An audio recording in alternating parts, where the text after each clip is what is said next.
Une émission réalisée en partenariat avec Orbis Géopolitique. Intelligence économique, veille, communication d'influence. Orbis mobilise un large spectre d'experts pour mettre la géopolitique au service de votre entreprise. Retrouvez tous nos services sur orbis-géopolitique.fr.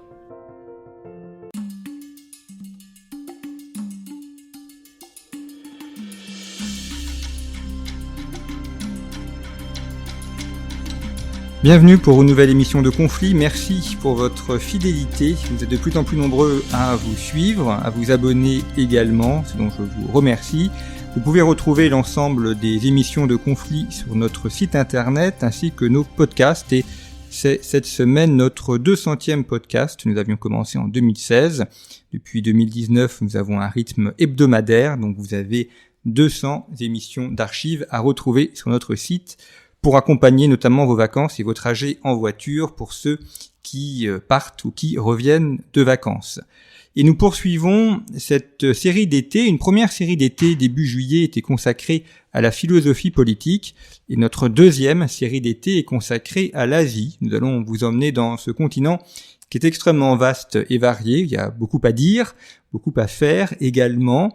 Et je vous propose cette semaine un voyage en Asie, un voyage au sens propre, puisque mon invité Charles-Antoine Schwerer a réalisé un voyage de plus d'1 an avec son épouse entre les plis du monde, c'est le titre de son ouvrage, entre les plis du monde, chronique sur les hauteurs de l'Asie, qui est paru chez Alizio. Comme chaque semaine, toutes les références des ouvrages sont à retrouver sur le site internet de Conflit. Charles-Antoine Schwerer, bonjour. Bonjour. Alors vous êtes parti fraîchement marié avec votre épouse pendant plus d'1 an, 18 mois je crois, du Caucase jusque sur les hauteurs de l'Himalaya et vous revenez et vous avez consigné une partie de ce voyage dans cet ouvrage qui est une sorte de carnet de voyage. Alors, un carnet de voyage un peu original parce que vous êtes parti aussi avec des auteurs et avec des livres que vous citez d'ailleurs au cours de cet ouvrage.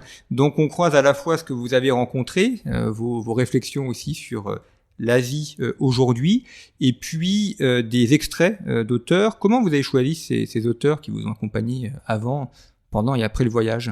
Alors on a essayé en fait à chaque fois qu'on allait dans une tribu, dans un peuple un peu difficile d'accès, d'être accompagné par en fait le premier ou l'un des premiers explorateurs, missionnaires, ethnologues qui avaient été dans cet endroit-là et qui évidemment avaient consigné quelque chose, parce qu'il y en a sûrement qui ont été sans en parler. Et du coup, disons que la démarche qu'on avait en permanence, c'était d'essayer d'aller voir donc des peuples, des tribus, des communautés, on les appelle un peu comme on veut, relativement isolés ou le plus isolés entre guillemets possible, et toujours d'avoir une logique un peu comparative. Donc en fait, on lisait en permanence les récits ou les traités, les travaux ou autres qui étaient disponibles sur ces peuples-là, et à chaque fois, on comparait ce qu'on pouvait voir devant nous et évidemment ce qu'on lisait le soir, la journée, dans ces textes-là. Donc disons qu'on les a choisis parce que c'était souvent les premiers à avoir été, et donc c'était en fait très souvent des missionnaires. Il y a quand même beaucoup d'endroits dans cette partie du monde où les premiers aventuriers européens ou occidentaux qui ont été là-bas étaient des missionnaires. Des MEP notamment, Mission étrangère de Paris ? Notamment, mais pas que. En fait, souvent ça a commencé un peu avant les MEP, c'est-à-dire que parfois vous avez des missionnaires du XIIIe ou du XIVe siècle, quoi. Parfois, ça remonte quand même très loin. Et ensuite, oui, il y en a quand même beaucoup, c'était les MEP. Et puis après, ce qui est vrai, c'est qu'on avait ces travaux-là. On avait aussi parfois des travaux d'ethnologues. Donc là, c'est des choses beaucoup plus fraîches. Ça va être plutôt à partir du XXe siècle dans ces cas-là. Voilà, on faisait une sorte de croisement entre toujours nos lectures et nos rencontres. Quel est le voyage que vous avez suivi ? Enfin, d'où vous partez, où vous êtes arrivé et quelle route a été suivie ? Alors, il n'y a pas forcément une très très grande logique géographique. On est parti du Caucase. Ensuite, on a après été en Asie centrale, donc Kyrgyzstan, Tadjikistan. On est descendu au nord de l'Inde.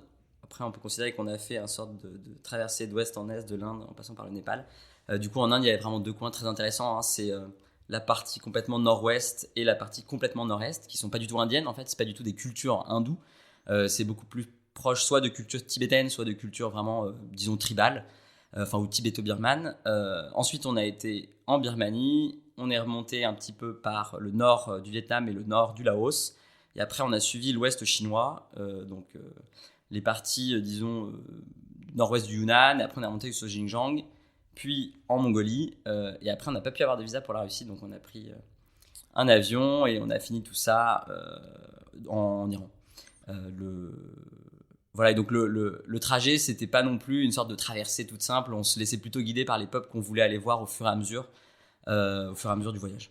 Comment on voyage justement en train, en avion, à pied? Alors, on voyageait principalement à pied et en transport en commun. L'idée n'était pas de faire un voyage, disons, complètement uniforme ou unidimensionnel, qui était par exemple que à pied ou que en vélo. En fait, c'était plutôt de réussir à chaque fois à aller voir certains peuples qu'on avait identifiés et qu'on voulait du coup rencontrer.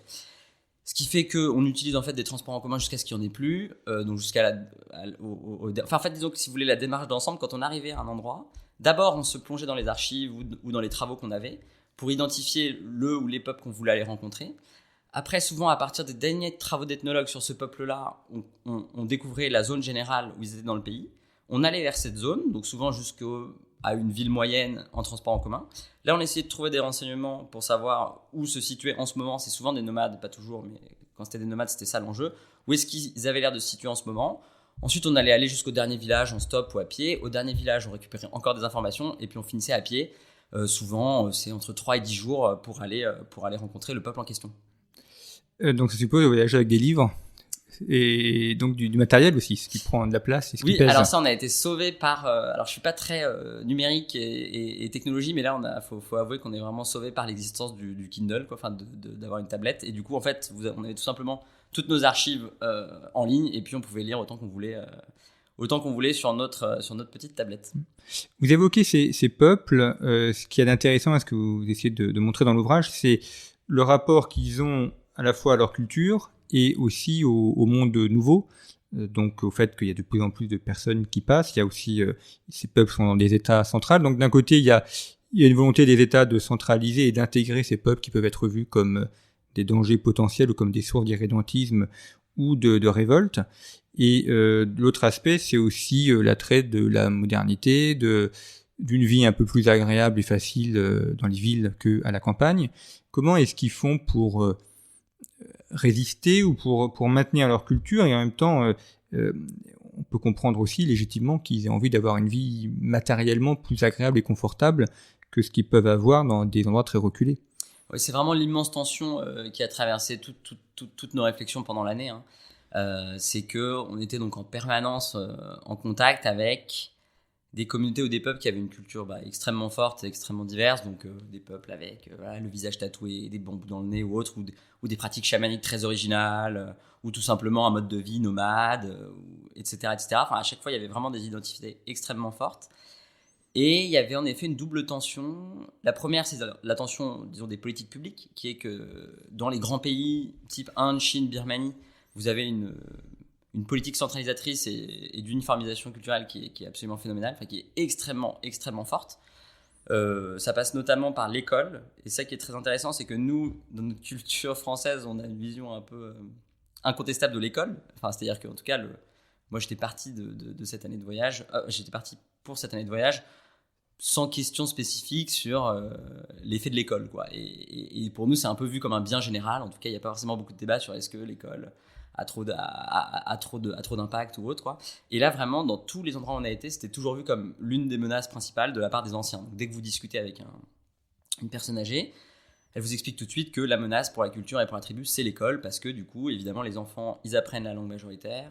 Souvent, au collège, ils sont envoyés en pension. Et puis, quand ils reviennent de pension, la plupart du temps, les adultes nous disent c'est impossible de continuer à leur véhiculer notre culture. Ils sont devenus indiens, ils sont devenus chinois, ils sont devenus birmans. Et ils sont plus Chine, ils sont plus à Patani, ils sont plus tibétains, quoi. Donc il y a vraiment cette... l'école, c'est peut-être le moyen peut-être politique le plus fort. Et puis après, il y a l'attrait de la société de consommation ou de la société moderne qui est véhiculée évidemment par l'information. Et du coup, vous avez certains villages où Internet arrive et puis 3 ans plus tard, on a l'impression c'est ce que nous racontent les gens en tout cas, que pareil, les jeunes, les ados sont plus du tout intéressés par la culture de leur tribu, par l'histoire de leur tribu. Et c'est vrai qu'il y a des endroits où c'est vraiment fascinant. où on a l'impression que vous avez des peuples qui ont lutté pendant 50 ans contre, par exemple en Chine, on était dans une partie où il y a des peuples qui sont à la fois tibétains et catholiques, une sorte de double peine où ils sont donc des super opposants et ils sont assez mal vus, évidemment, des autorités centrales. Donc ils ont passé 50 ans à se battre, il y avait des martyrs, il y en a qui partent en exil, et puis on leur met Internet et on a l'impression qu'au bout de 2 ans, ça y est, tout le monde est modernisé, quoi. Comment se passent les frontières? Est-ce qu'il y a des contrôles? Alors, vous racontez notamment en Chine, au Xinjiang, on va y revenir, où là les contrôles sont assez incessants, mais est-ce qu'on passe de manière générale facilement les frontières avec un passeport suffit? Est-ce qu'il y a de longues files d'attente? Ça va dépendre aussi des lieux, je suppose. Disons que ça allait. En fait, vous avez des frontières qui sont de toute façon un peu perdues et où du coup, typiquement quand on passait la frontière entre le Kyrgyzstan et le Tadjikistan, on n'avait plus de visa parce qu'on l'avait perdu. Et puis en fait, de toute façon, le poste frontière, c'est une sorte de petite cahute en haut d'un col. Là, à cet endroit-là, les soldats tadjiks, ils habitent dans des espèces de je sais pas comment dire, de restes d'un vieux fort qui date de je sais pas quand. Et là, typiquement, vu que ils ont aucune connexion, vous inscrivez un faux numéro de visa sur leur papier et puis ils s'en fichent complètement, quoi. Donc il y a des zones comme ça où la frontière est vraiment très tranquille. Après, de façon un peu plus classique, voilà, il y a des zones où il y a un peu de corruption. Donc par exemple, quand on est passé rapidement au Kazakhstan, on a eu quelques soucis avec ça. Et puis ensuite, disons qu'évidemment le pays où c'est le plus complexe d'avoir un visa, c'est la Chine. Donc voilà, là, il faut s'arranger un peu, faire croire que vous êtes très riche et puis que vous allez dépenser beaucoup d'argent et ça vous aidera à avoir facilement votre visa. Au Xinjiang, justement, alors c'est une région dont on parle un peu plus peut-être depuis un an et demi. On évoque les cas de populations qui sont emprisonnées, etc. Vous évoquez la surveillance, notamment des cartes de CRS très très présents qui contrôlent la population. La politique des Han pour noyer les populations ouïghours dans la sinisation, et puis également des contrôles extrêmement importants. Alors, c'est ce qu'on appelle notamment le contrôle social chinois, avec les caméras, avec vraiment une société de surveillance qui semble extrêmement poussée. Oui, c'est vraiment le sujet quand on voyage au Xinjiang, et puis ça paraît assez démentiel. En fait, pour vous figurer, disons que dans les villes secondaires où il y a eu des révoltes, donc il y a notamment deux villes moyennes qui ont été un peu avec les plus fortes oppositions. Là, en fait, les villes sont absolument contrôlées, au sens où il y a une allée centrale, une avenue centrale, et sur la totalité des rues adjacentes, pour passer, il faut montrer son passeport, il y a une reconnaissance faciale, et puis donc ils vous reconnaissent et ils vous laissent passer ou pas, et comme ça permet aux autorités de contrôler la totalité des déplacements. À chaque fois. Oui. D'accord. En gros, dès qu'on veut prendre une rue adjacente, on doit passer par un portique, on a notre sac qui est vérifié. Enfin, c'est une sorte de camp généralisé, quoi. Et en plus, donc ça, c'est dans les 2 villes les plus surveillées. Et puis après, même de façon générale dans la région, vous avez, pour entrer dans la totalité des lieux publics, des systèmes de reconnaissance faciale et de contrôle des passeports. Donc le public, c'est les marchés, les gares, les jardins, les gares routières, les grands centres commerciaux, etc., quoi. Donc là, typiquement, si vous avez un casier judiciaire non vierge, vous pouvez pas aller vous balader au jardin public. Donc il y a vraiment, et puis par exemple, dans tous les bus, on vérifie les sacs comme dans un aéroport. Donc vous avez à l'entrée de chaque bus, pour les petits bus de ville, un policier qui a un détecteur de métaux puis qui vérifie les sacs des uns et des autres. Pareil disons que c'est vraiment une sorte de surveillance généralisée extrêmement forte. Il y a des commissariats partout, et ça va avec évidemment une politique on peut probablement utiliser le terme d'éradication culturelle, qui est que vous avez par exemple une des plus anciennes mosquées de Khotan, une des villes là, avec une opposition assez marquée, a été rasée puis remplacée par un parking, quoi. Donc c'est vraiment très fort. Et à côté de ça, vous avez aussi des choses plus insidieuses. Donc typiquement, si vous avez une religion, donc là c'est surtout pour la religion musulmane, et que vous êtes pratiquant, donc quelqu'un qui va à la mosquée, il peut pas être employé par l'État chinois, par exemple. Donc vous pouvez pas avoir de poste de fonctionnaire ou autre si vous êtes pratiquant. Et ce qui est assez intéressant, c'est quand après, évidemment, on en parle avec des Han qui sont là-bas, et qui, c'est peut-être sans surprise, mais vraiment une espèce de... il y a une sorte d'incompréhension totale entre notre vision et la leur, parce qu'il y a un matérialisme assumé qui, pour nous, est assez impressionnant, à savoir que la totalité des sujets, dès qu'on parle de la dimension culturelle ou du fait de supprimer une culture, etc., la réponse est toujours matérielle. Donc, on va toujours être de dire, mais regardez, les Ouïghours, leur revenu, il a augmenté de $200 par an en X années. Du coup, c'est la bonne politique. Et ils sont quand même relativement informés sur les situations européennes parce qu'ils vont toujours nous faire des comparaisons en disant, typiquement, tel. Alors, ça serait les Gilets jaunes aujourd'hui, ça n'aurait pas eu lieu en Chine, etc. quoi. Donc, il y a vraiment une surveillance généralisée qui est associée à une politique d'éradication culturelle. Et puis ça, on n'en est pas le témoin, mais apparemment, d'après beaucoup d'informateurs, qui est évidemment associé à une politique de concentrationnaire, quoi, en plus. Quoi. Mais ça, on n'a pas forcément travaillé dessus.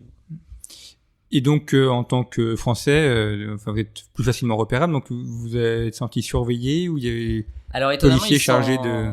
Ils s'en fichent. C'est-à-dire que je pense que les touristes sont pas du tout, ou les étrangers sont pas du tout la menace. Le sujet, c'est vraiment l'encadrement, ou le contrôle, ou la surveillance de l'ethnie du peuple ouïghour. Et du coup, nous, évidemment, il y a tout un tas de contrôles partout. Mais sincèrement, c'est pas. Alors, il y a quand même des systèmes où, évidemment, si vous allez pas. Au Xinjiang, vous avez seulement une auberge par ville qui est agréée pour accueillir des étrangers. Vous êtes obligé d'aller là, mais vous pouvez quand même réussir à dormir un peu dehors ou chez les gens en étant discret. Globalement, la surveillance, elle est pas trop à l'encontre. Elle est pas trop à l'encontre des étrangers. En fait, elle est vraiment à l'encontre du peuple local. Et d'ailleurs, vous avez aussi des systèmes un peu ridicules de milices. Où du coup on demande en fait, je sais pas quel est exactement le système, mais de fait en vous baladant dans la rue, vous avez des milices ouïghours qui se surveillent donc eux-mêmes quoi, et qui patrouillent. Et bon, a priori, comme les familles ouïghours ont pas l'air d'avoir très envie d'envoyer des gens dans la milice, c'est que des fillettes ou des vieillards qui marchent avec une batte de baseball sur le bras. C'est un côté un peu ridicule. Et un peu dans le même esprit, tous les commerçants, par exemple, dans certaines villes, sont obligés de porter un gilet pare-balles, un casque et ont un espèce de panoplie antiterroriste, alors que c'est des commerçants ouïghours, donc de toute façon, a priori, ils vont pas forcément se faire attaquer par leurs propres cousins. Ah, c'est vrai pour tous les commerçants, donc quel que soit leur commerce, c'est pour se protéger et... Exactement. Donc, par exemple, vous allez à la boulangerie, et votre boulanger, il va avoir un casque, un gilet pare-balles, et puis dans un coin de sa boutique, il y a un grand bouclier, et puis une matraque. D'accord.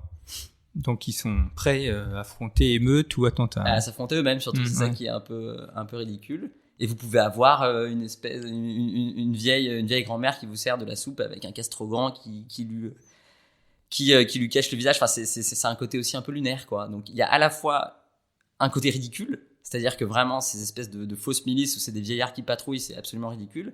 Et puis, en même temps, un côté un peu terrifiant sur le degré de contrôle et de surveillance. Au Xinjiang, vous faites également mention de la frontière, qui est une frontière très, très classique en géographie, très ancienne, entre le riz et le blé. Et on le voit notamment dans l'alimentation. Alors, vous évoquez plusieurs fois les plats que vous avez consommés. Ça permet aussi de tisser les frontières culturelles, de voir quels sont les aliments utilisés. Ça, au Xinjiang, vous l'avez vu, cette question culturelle, justement ? Oui, c'était pour nous extraordinaire, parce que justement, en basculant, donc on avait dû passer, je sais pas, 4 ou 5 mois dans le monde du riz, quoi, dans des cultures, disons, vraiment asiatiques, je sais pas si c'est le bon terme.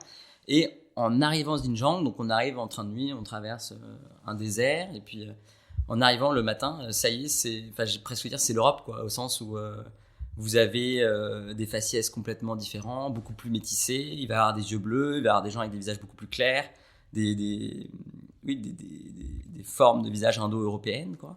Et puis tout d'un coup, c'est des pâtes, du pain, de la viande, etc. Et c'est vrai que là, sur des petites perceptions du quotidien, en une nuit, vous êtes plus du tout dans le même monde. C'est-à-dire que vous passez vraiment du monde chinois à un monde qui est beaucoup plus proche de nous, même s'il est géographiquement très loin, mais on sent que culturellement, il y a une proximité, peut-être, je ne sais pas si le terme est indo-européenne, mais en tout cas, il y a vraiment... Et puis, oui, c'est ça, vous revenez sur des modes de vie, des constructions, des aliments, etc., qui sont beaucoup plus proches de l'Europe et qui ont été influencés, en fait, probablement par les routes de la soie pendant des années et des années. Vous faites référence également à la présence de vignes, enfin de feuilles de vigne. Et je ne sais pas si on boit du vin, ou en tout cas la vigne est présente. Oui, quand vous arrivez au Xinjiang, notamment à Turpan, là, au Toulufan, comme disent les Chinois, il y a partout des vignes, partout des melons. Enfin, vous avez énormément de fruits et légumes. Du coup, c'est extraordinaire quand vous arrivez de l'Himalaya, que vous avez passé plusieurs mois en Himalaya ou dans la partie montagneuse du Vietnam, du Laos, et puis des marches tibétaines. tout d'un coup, c'est l'espèce de profusion de nourriture, de fruits, de légumes, de soleil. Il y a un côté vraiment extraordinaire. Au Tibet, il y a, vous évoquez les œufs durs qu'on vous a offert très gentiment, mais enfin, on comprend que ça devienne un peu lassant, puis une sorte de soupe qui a l'air aussi bizarre et pas forcément très attirante. Oui, alors ça, c'est dans une partie donc, dont je disais un mot tout à l'heure, que les gens appellent les marches tibétaines. En fait, c'est dans la zone, disons, culturelle tibétaine, mais c'est pas dans l'État ou dans la région administrative tibétaine. Et du coup, ça permet d'être un peu plus libre, parce que si vous voulez rentrer dans la partie tibétaine officielle, vous êtes obligé d'être avec un guide, etc. Donc nous, on s'est plutôt promené dans ces coins-là. C'est donc des coins qui sont en fait à la frontière entre la Chine, la Birmanie, et puis le nord-est de l'Inde, la petite partie de l'Inde, l'oreille de l'Inde, qui se réouvre complètement au nord-est, pour ceux qui voient. Et en fait, c'est une zone qui est extraordinaire parce que elle est très en marge de la Chine, elle est très compliquée, très longue d'accès. Et c'est là où s'étaient installés des missionnaires des MEP qui voulaient convertir le Tibet et ne pouvant pas s'installer au Tibet lui-même, ils s'étaient installés dans cette espèce de base arrière. Et où du coup, il y a des petites communautés chrétiennes tibétaines qui en fait avaient été donc converties au 19e siècle et au début du 20e siècle. Tous les missionnaires avaient dû partir avec l'arrivée de Mao au pouvoir. Et en fait, plus personne n'avait d'informations sur eux jusqu'à il y a, je pense, 20 ans ou 15-20 ans. Et il y a un Français qui s'appelle Constantin Slizevitch qui avait entendu parler de cette histoire par son oncle qui était évêque des MEP et qui du coup, en fait, s'est dit, bon allez, je vais aller voir s'il y en a encore. Qui est retourné là-bas, qui s'est rendu compte qu'il y avait encore des communautés chrétiennes que personne, qui n'avaient aucun contact avec personne. Et du coup, on était tombé sur son livre ailleurs pendant notre voyage dans la bibliothèque d'un missionnaire et on s'est pointé là-bas et du coup c'est vrai que vous avez encore de façon complètement perdue, ça doit être 7, 8, peut-être 10 villages avec leur petite église où là il y a des grosses tensions politiques donc avec le gouvernement chinois parce que c'est donc comme je disais un peu le double défaut quoi, d'être tibétain plus d'une minorité religieuse et donc c'est vrai que là on était très bien accueillis parce que en fait dès que vous avez un occidental qui arrive, en plus un Français il l'identifie un peu aux anciens missionnaires des MEP, donc il y a vraiment un accueil qui est extraordinaire, mais en fait c'est un peuple qui a pas grand chose pour se nourrir, qui est assez alcoolisé et qui du coup transforme en gros toutes ses récoltes en alcool et qui fait du coup une délicieuse soupe qui en fait c'est servi chaud fumant, donc on a l'impression que c'est une soupe et en fait c'est de l'alcool à je sais pas 40-50 degrés qui est servi chaud avec dedans un peu de nourriture, donc soit des œufs, soit des cuisses de poulet. Voilà, c'est assez surprenant au petit-déj. Et en fait, assez souvent, ils se retrouvent à manger que des œufs. Et ça, il y a déjà justement les récits des missionnaires qui racontent ça, donc ça n'a pas beaucoup changé de ce point de vue-là. Parce que globalement, ils utilisent toute leur récolte pour faire de l'alcool et après, ils mangent plus que des œufs. Bon, comme quoi les permanences dans l'histoire des siècles en siècles. Vous avez évoqué l'Inde et donc les deux régions de l'Inde que vous avez visitées. Là aussi, on a des différences assez importantes de manière géographique, en matière de peuple également, et d'occupation humaine. Oui, alors donc, comme je disais, on n'a pas été du tout dans l'Inde indienne. Les deux coins où on a été, c'est la partie, disons, du Cachemire, qui est dans la région de Jammu et Cachemire, donc qui est vers le Cachemire. Mais en fait, en gros, vous avez le Cachemire et le Ladakh que les gens connaissent, et puis entre les deux, il y a sorte de longue vallée qui s'appelle le Zanskar et qui est de culture pareil disons tibétaine donc ils sont officiellement bouddhistes mais en fait on se rend compte que beaucoup de bouddhistes sont en fait animistes donc là ils sont disons bouddhistes animistes quoi ou de la religion antique himalayenne ou disons Bön, bref peu importe mais donc on a été dans cette partie là et donc là on a plutôt l'impression de se balader en fait dans ce qu'était probablement le Tibet donc c'est que des monastères qui sont à 5000 mètres ou à 4000 mètres. Nous on a marché 3 semaines en fait pour traverser une vallée où il y a une piste au milieu quoi, pour sortir si on veut et donc c'est un endroit absolument passionnant parce que vous avez tous les effets de l'éloignement géographique quoi. Donc le fait que vous soyez obligé de pas trop vous spécialiser économiquement parce que il y a alors là justement il y a une politique indienne qui est de construire progressivement une route, donc ça va progressivement désenclaver la vallée et complètement modifier les modes de vie. Mais là, il faut encore marcher au moins 5 jours pour aller faire des courses. Donc, Avant, c'était plus parce que la piste avance progressivement. Mais rien que 5 jours à pied pour aller faire des courses ou pour aller au collège ou pour aller chez le médecin, forcément, ça structure un mode de vie. Et du coup, vous avez vraiment un exemple extraordinaire d'analyse de comment arrive le marché, comment se développe un endroit, qu'est-ce qui se passe en fait, comment on fait pour que la modernité arrive quelque part. Et en fait, apparaît très clairement que à cet endroit-là, la modernité est un projet politique. C'est-à-dire que vous avez la volonté politique, pourquoi pas, hein, mais vous avez la volonté politique de construire une route qui permettra en fait de faire arriver des marchandises, de faire arriver de l'électricité. Et du coup, c'est à partir de là, évidemment, quand vous avez des marchandises, vous vous spécialisez économiquement, parce qu'il y a des choses beaucoup moins chères que ce que font vos artisans, et ça a déjà commencé là-bas. Hein. Comme on n'est qu'à 5 jours de marge d'un magasin, ça a déjà commencé. Et puis après, disons qu'on peut considérer que vous vous spécialisez économiquement, puis que vous vous uniformisez culturellement. Parce qu'avec l'électricité, vous avez l'information qui arrive, et puis avec la route, vous avez les marchandises. Et donc, oui, ce que vous montrez, c'est une sorte d'histoire en acte, de ce qu'on a connu d'ailleurs en France, même principe dans les provinces qui ont été désenclavées au fur et à mesure. Et là, on est en train de le voir sur les contreforts himalayens. Exactement. Et du coup, c'est vraiment des exemples analytiques extraordinaires pour essayer de... Parce qu'en fait, nous, dans notre pays, évidemment, le marché, la modernité, etc. sont tellement développés que c'est beaucoup plus difficile d'identifier les sous-jacents très puissants de ces mutations-là. Et quand vous êtes sur des exemples, que ce soit des nomades au Kyrgyzstan, donc ces peuples tibétains au nord de l'Inde, ou plein d'autres exemples comme ça, on est tellement aux prémices de la mutation qu'elle est beaucoup plus facile à analyser en fait. Et c'est ça qui est très intéressant. Et du coup, pour répondre à votre question tout à l'heure, donc ça c'était la partie du nord-ouest de l'Inde, donc un peu Cachemire. Et puis on a aussi été tout au nord-est, donc il y a une partie qui est collée à la Birmanie, donc en fait où l'Inde se rétrécit puis se réouvre. Et qui est passionnante parce que pareil en fait c'est un coin comme globalement toutes les frontières sont fermées dans cet endroit-là, c'est un coin qui est assez difficile d'accès encore aujourd'hui, il y a des conflits etc. Et du coup vous avez pareil une espèce de spécificité culturelle extraordinaire où là typiquement vous avez pas mal de tribus où jusqu'à il y a peu tout le monde se tatouait le visage, vous avez donc des rites animistes qui sont super originaux etc. C'était passionnant.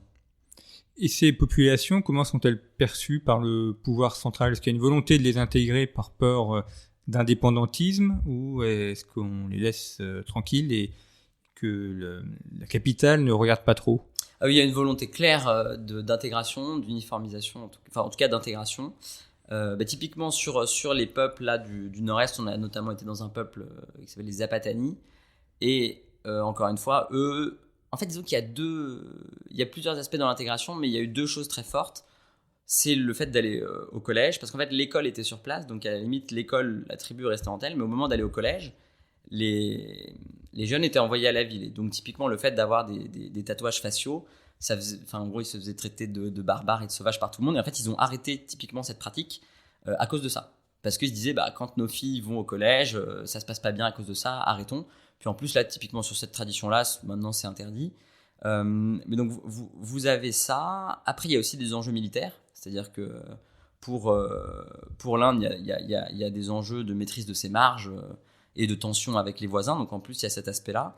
Et après, c'est quand même des coins où ce qui est très intéressant, c'est, disons, la pression religieuse ou le fait que vous ayez aussi beaucoup de missionnaires étrangers, pas mal de missionnaires évangélistes, donc chrétiens évangélistes, qui est aussi évidemment un facteur de changement très très fort, quoi.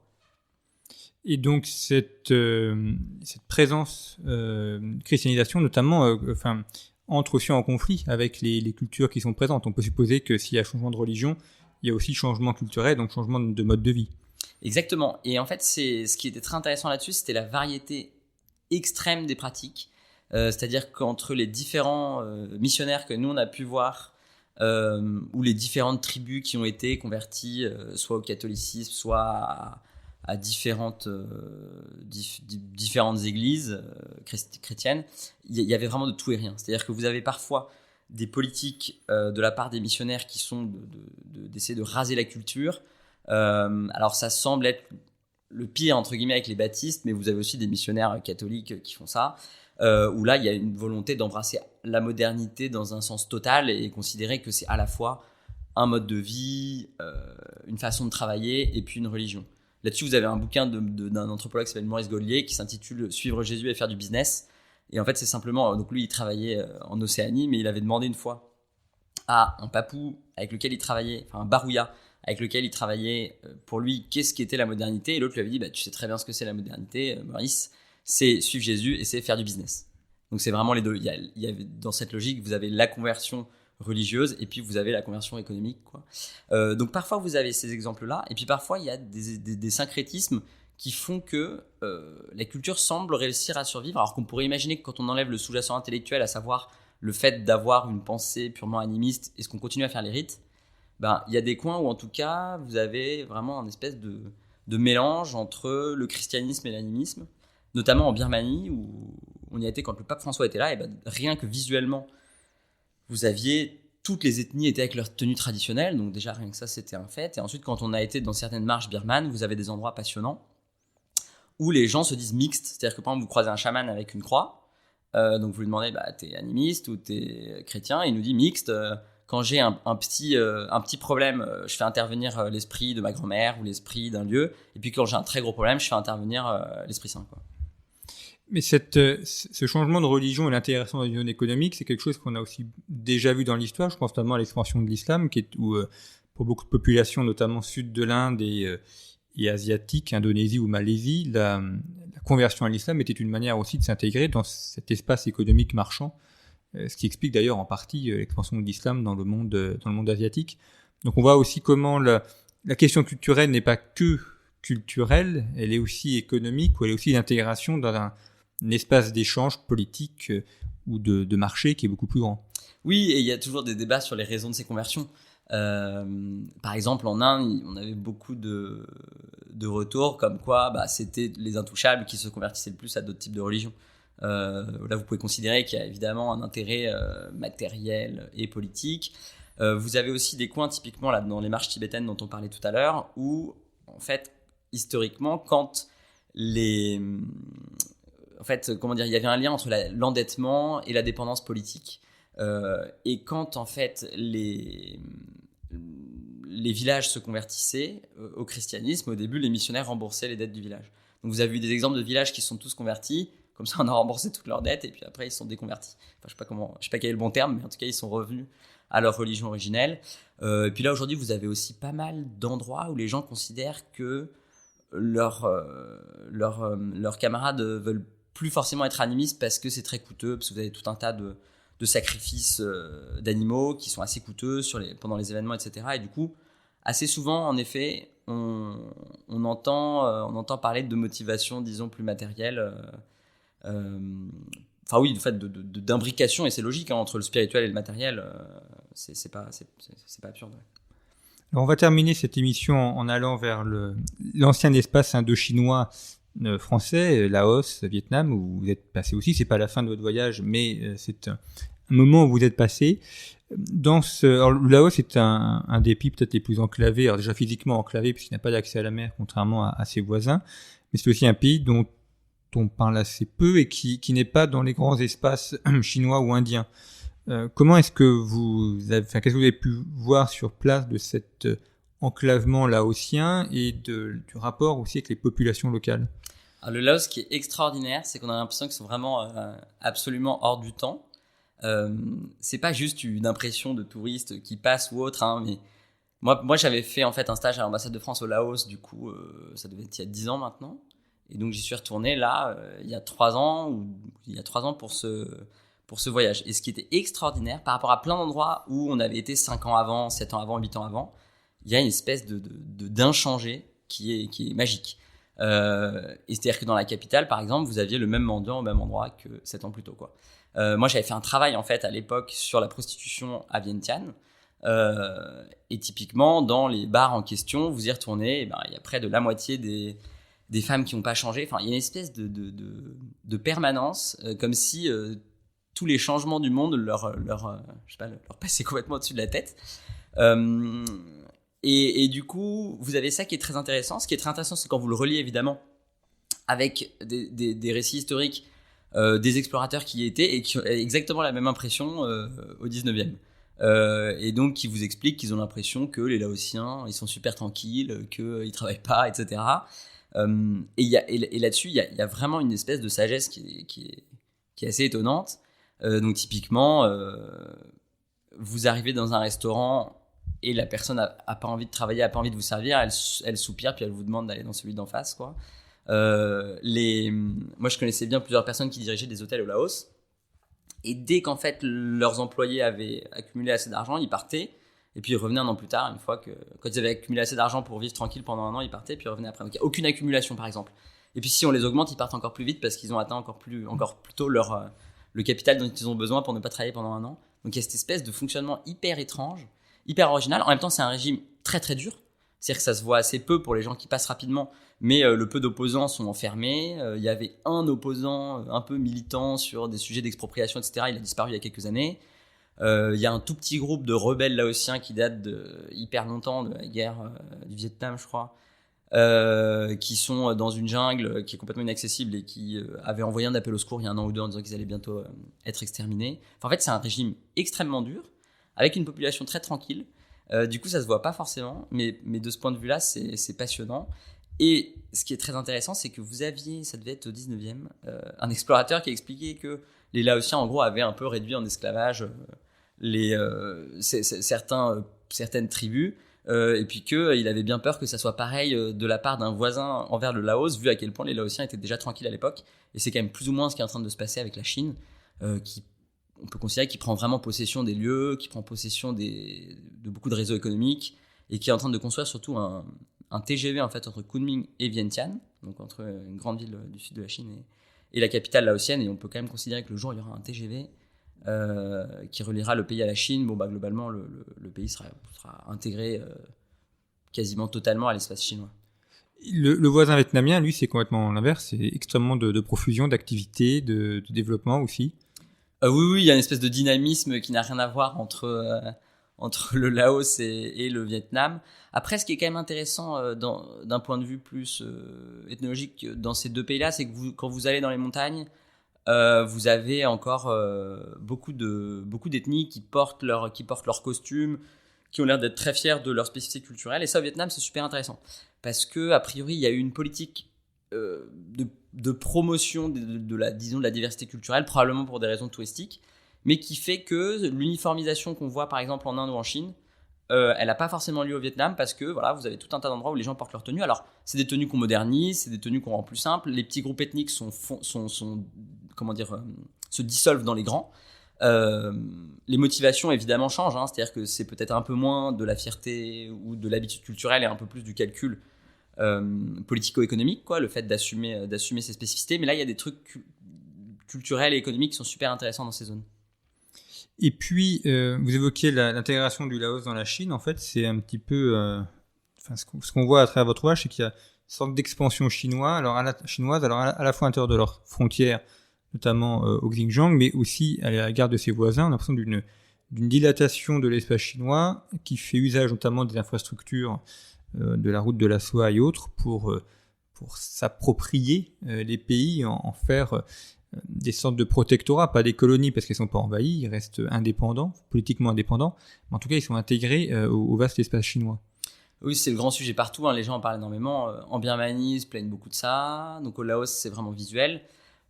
Quand vous allez par exemple au Kyrgyzstan, la totalité des marchandises, là c'est plutôt économique, quoi. En tout cas visuellement c'est économique, à savoir que la totalité des marchandises sont évidemment chinoises. Vous avez beaucoup de camionneurs chinois qui traversent le pays, et c'est vrai qu'on voit vraiment une sorte d'influence progressive qui passe par plein de canaux. Évidemment la puissance économique, enfin le fait en fait de pouvoir déverser des biens industriels dans toute l'Asie, partout, quoi. Et puis pour les voisins plus proches, un aspect d'intégration plus forte avec beaucoup plus de présence. Donc par exemple au Laos ou en Birmanie, il y a une présence de la population chinoise qui est assez marquée. Par exemple au Laos, ça explose littéralement. À Vientiane, ils sont en train de construire un très grand quartier pour loger la totalité des expatriés chinois sous peu. Par exemple à Phnom Penh, pareil, vous avez plusieurs quartiers qui sont en train d'être construits pour loger les Chinois. Et du coup, disons que c'est avec des outils différents ou des courroies de transmission différentes, mais oui, le grand sujet de la zone, c'est la montée en puissance de la Chine. Merci beaucoup, Charles-Antoine Scheurer, d'avoir évoqué pour Conflit ces éléments de voyage. C'est une partie de ce que vous avez pu vivre au cours de ces 18 mois de voyage. Je rappelle le titre de votre ouvrage, Entre les plis du monde, chronique sur les hauteurs de l'Asie, qui est paru chez Alizio. Toutes les références sont à retrouver sur le site internet de Conflit. site internet sur lequel vous pouvez également retrouver notre numéro qui est actuellement en kiosque, qui est consacré à l'Afrique de l'Ouest, et puis notre hors-série géopolitique de la santé. Et puis vous pouvez également vous abonner. En vous abonnant, vous permettez à Conflit de se développer, de continuer son développement et de continuer également à vous proposer ces émissions en accès libre. C'est cette semaine la 200e émission. Alors j'espère qu'il y en aura 200 autres de plus, mais en vous abonnant, vous permettez ainsi à Conflit de vous proposer ces contenus en accès libre. Merci beaucoup pour votre fidélité. Je vous retrouve la semaine prochaine pour une nouvelle émission de notre série consacrée à l'Asie.